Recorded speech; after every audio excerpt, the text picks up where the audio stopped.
Most people have heard of karma, the belief that one's deeds, bad or good, result in retribution or reward. I don't really like to put a lot of belief in things that I can't see. I prefer to believe in things that I can quantify and verify, and karma isn't one of those things. But I still believe it exists, and I'm going to tell you the story about how I gained and spent an enormous amount of karma all in a single afternoon. I was working at UC Berkeley, and I hated my job.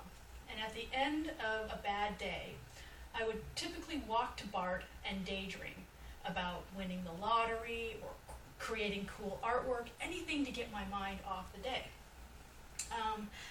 And when I daydream, I get very internally focused, and I don't notice what's going on around me. So apparently I hadn't quite gone fully into my head yet, because I noticed out of the corner of my eye, a man was behaving really strangely. He was bent over like 90 degrees with his hands pointing at the ground. And I guess he appeared to be looking for something. So I thought, I've had a terrible day, but maybe instead of being crabby, I can try being helpful. So I walked up to the man, and it was clear that he was not looking for a contact lens. He was shaking, and there were little drops of blood coming out of his mouth. He was having a seizure, and he was biting his tongue. So I tried to speak to the man, and he seemed to hear me okay. So I took my backpack, and I shoved the strap into his mouth to keep him from further injuring his tongue. And I just kind of didn't have a plan as to what to do after that. I couldn't leave him. So I waited till somebody came. Fortunately, somebody came along very quickly. And I flagged them down, and I said, hey, go to the call box and call the campus police. This man is having a seizure and he needs help. So the student goes and calls the police, and I'm just standing there with a backpack shoved in this guy's mouth. The seizure began to get worse, and the man started urinating on himself. But that wasn't really the biggest problem. The biggest problem was that his legs were starting to give out, and I couldn't hold him up.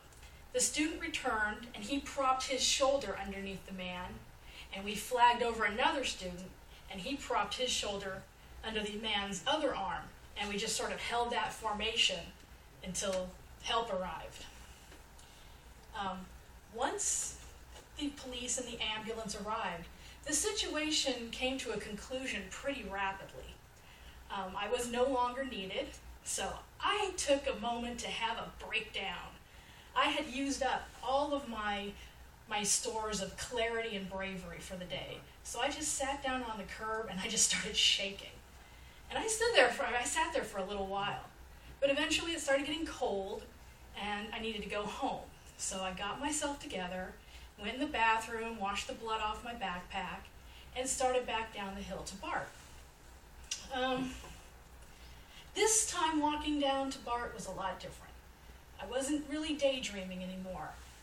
I was kind of turning over the events in my head, just mulling things over, and I had pretty much forgotten about my bad day at work. So I continued on, and finally I reached BART, got on the train, and continued thinking about the incident, wondering if that were to happen to me, what would the outcome be? Would a stranger stop and help me out? I finally reached my destination, got off the train, and went to get my wallet for my bus fare. No wallet. I'm digging in my backpack. No wallet. I emptied out the entire backpack. The wallet is not there. And at this point, I just wanted to cry. I had no way to get home, no bus fare, nothing, no cell phone. I couldn't call anybody. So I'm like, this is probably not going to end well, but I'm just going to go and ask the station agent. I mean, what else can I do? So I went to the station agent. I told him my story, and he gave me this look of pity that's reserved for people without hope. He's like, probably no chance, but I'll call the driver. He comes back and he says, you know what? You are one lucky lady. Your wallet has been found by the driver. I'm like, you're kidding. He's like, no. And in fact, the driver's a friend of yours. You know Emil? I'm like, yeah. Well, Emil's got your wallet. He just got off work. He's on his way here, and he'll give you a ride home. I'm like, awesome. I get my wallet back, and I don't have to take the bus home. Pretty good.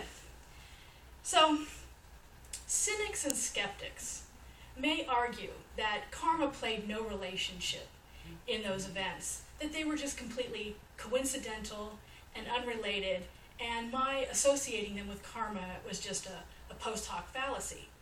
But I continue to believe in karma, and I gained something when I helped that stranger that day, even if it was just to forget about my own small problems for a moment.